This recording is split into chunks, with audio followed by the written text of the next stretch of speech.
It's time for another Summerhill Media Studies podcast. In this episode, we'll be looking at media industries. This includes a study of production processes, ownership and funding, technology, and regulation. Media producers create products for audiences. This process includes various stages such as production, distribution, and circulation. The production stage includes the processes involved with constructing a media product. Before production begins, elements such as the budget, the creative team, and the facilities and equipment need to be in place.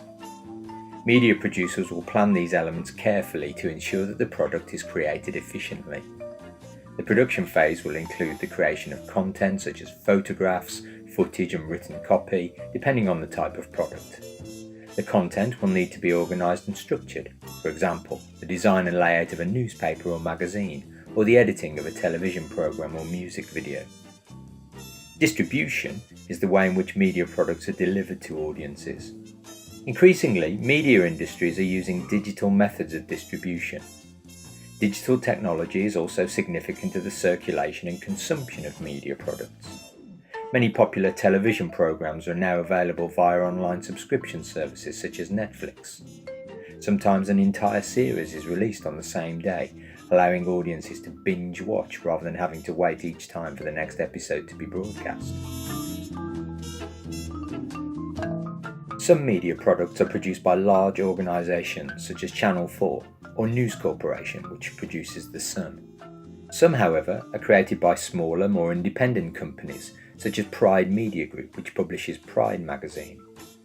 It is important to consider who has created a media product, as this can affect elements such as the production values and the representations that are used.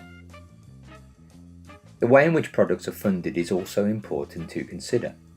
Some products will have public funding, for example Sport England's This Girl Can campaign, or the BBC products, which are funded by the licence fee, while others will be commercially backed products.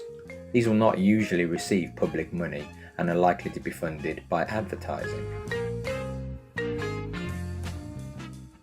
Technology has an important role in the production of media texts.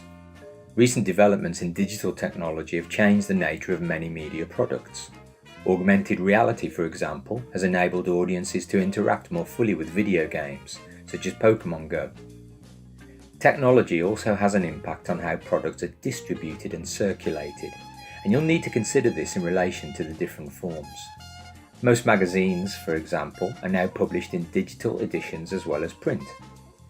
Many media organisations create content that is available on different platforms, including social media sites such as Facebook and Instagram. This use of convergence allows media producers to reach a wider range of audiences and increase the chance of their product success. Most media industries are regulated by an official organisation. Television, for example, is regulated by Ofcom. The role of the regulator varies across different industries, but the key functions of regulation are to offer guidance to media companies about the standards or codes of practice they should follow, and monitor or control media organisations. This might include responding to complaints if an organisation has not followed the appropriate guidelines. The main purpose of regulation is to protect the public, especially younger people, from unsuitable or possibly harmful media content. The BBFC, the British Board of Film Classification, for example, classifies films into different age certificates in the UK. The internet is difficult to regulate.